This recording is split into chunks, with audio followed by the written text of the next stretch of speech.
Halo guys, Assalamualaikum warahmatullahi wabarakatuh. Kembali lagi bersama aku, Rihanaya Sabila.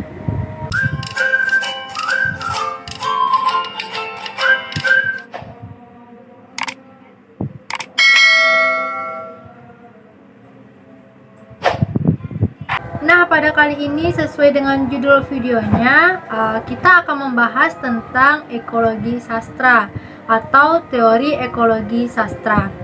Nah, terdapat banyak pandangan dari pakar-pakar sastra atau tokoh-tokoh sastra tentang ekologi sastra ini. Yang pertama yaitu menurut Kristanto tahun 2013 halaman 29 yang mengatakan ekologi didefinisikan sebagai ilmu tentang hubungan timbal balik antar makhluk hidup termasuk manusia dengan lingkungannya. Oleh karena itu, permasalahan lingkungan hidup pada hakikatnya adalah permasalahan ekologi.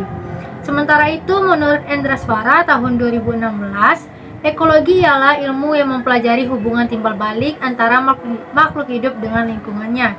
Atas dasar definisi ini, maka ekologi sastra juga mencari hubungan timbal balik antara sastra dengan lingkungannya. Hubungan resiprokal itu penting untuk melihat keterkaitan satu sama lain. Dengan kata lain, definisi ekologi ialah ilmu yang mempelajari hubungan timbal balik antara makhluk hidup dengan lingkungannya. Atas dasar definisi ini, maka ekologi sastra juga mencari hubungan timbal balik antara sastra dan lingkungannya. Selanjutnya pendapat Endraswara tahun 2016 halaman 73, ia juga mengatakan bahwa ekologi sastra adalah lingkungan atau situasi dan kondisi yang turut terlibat di panggung wacana. Berdasarkan penjelasan beberapa teori tersebut, maka ekologi sastra merupakan suatu ilmu yang mengkaji atau meneliti teori sastra maupun kesusastraan dari segi ekologisnya, yaitu hubungan penciptaan sastra dengan lingkungan sekitarnya.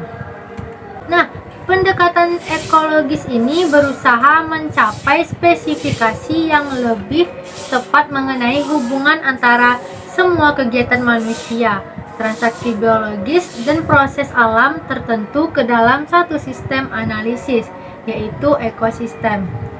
Sastra selalu berada pada dua tataran ekosistem, yaitu yang pertama ekosistem terbuka, yang artinya korelasi antara sastra dan lingkungannya tampak jelas dan pasti, dapat dinyatakan sebagai karya nyata atau realitas. Dan kedua, ekosistem tertutup adalah korelasi sastra dan lingkungan yang masih perlu diraba atau ditafsirkan. Korelasi tertutup ini sebagai akibat permainan imajinatif tingkat tinggi para sastrawan. Endraswara tahun 2016 halaman 19. Untuk menambah pemahaman teman-teman semua tentang ekologi atau teori ekologi sastra, kita akan mengambil contoh sebuah puisi yang dimana ekologi pada puisi Cinta dalam Doa karya Wulandari dalam novel Bapangku Bapungku karya Pago Hardian. Nah, sebenarnya puisi ini itu merupakan salah satu puisi yang terdapat dalam novel Bapangku Bapungku karya Pago Hardian. Kok bisa sih ada puisi di dalam sebuah novel? Nah, aku akan menjelaskan sedikit tentang sinopsis dari novel Bapangku Bapungku karya Pago Hardian ini. Nah, novel Bapangku Bapungku merupakan sebuah cerita keluarga alap, yang dimana keluarga kecil yang terdiri dari bapang, ibu, dan anaknya yaitu Alap, Harnum, Tuah, dan Anjam.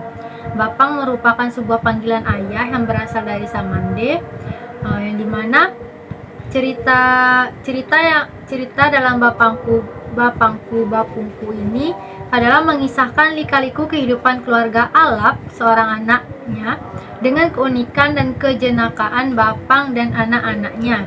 Cara berpikir Bapang yang bebas dan demokratis yang menimbulkan beberapa konflik. Nah, selain konflik yang terdapat dalam novel ini, salah satunya yaitu konflik percintaan antara Alap dan juga temannya, yang dimana dalam novel ini temannya Alap yang bernama Wulandari mengirimkan sebuah puisi kepada Alap, dan puisinya itu berjudul Cinta Dalam Doa, puisi dari Wulandari untuk Alap Nian. Nah, selain puisi ini juga terdapat beberapa puisi lain yang dibuat oleh para tokoh-tokoh dalam novel tersebut. Nah, tapi pada kali ini kita akan mengambil salah satu puisinya, yaitu Cinta Dalam Doa, puisi dari Wulandari untuk Alap Nian. Nah, inilah puisi yang ditulis oleh Wulandari untuk Alap Nian, tokoh utama dari novel Bapangku Bapungku karya Pago Hardian. Berdasarkan puisi tersebut, maka analisis ekologi sastra pada puisi Cinta Dalam Doa, pengarang menggunakan alam dan lingkungan sekitarnya sebagai penciptaan karyanya. Ekologi sastra yang digunakan oleh pengarang dapat kita lihat dari beberapa kata, ya, seperti kata diam kuraba kelamnya malam, berucap harap cinta dalam kesepian, biarlah ku rindu berlayar di biduk larut peraduan, pelangi dambaan jiwaku. Nah, kata-kata tersebut memiliki proses kreatif yang menggabungkan alam dan manusia. Kata diam kuraba kelamnya malam memiliki makna secara diam-diam atau sembunyi-sembunyi menyelidiki. Gelap dunia atau gelapnya atau kelamnya menggambarkan malam hari. Diam kuraba kelamnya malam merupakan dua kata gabungan antara gerakan manusia dan alam, yaitu diam dan kuraba adalah gerakan yang hanya bisa dilakukan manusia, sedangkan alam mewujud dalam kata kelam dan malam, yaitu kondisi waktu. Begitu juga dengan kata-kata seperti berucap harap, cinta dalam kesepian, biarlah rinduku berlayar di biduk larut peraduan, pelangi dambaan jiwaku, merupakan gabungan antara alam dan lingkungan dan manusia, di mana alam bertindak seperti manusia atau sebaliknya manusia bertindak seperti alam. Kata-kata tersebut merupakan kata-kata yang menunjukkan kondisi atau keadaan alam dan situasi lingkungan yang terjadi pada si pengarang puisi, yang dimana pengarang puisi ini adalah Wulandari.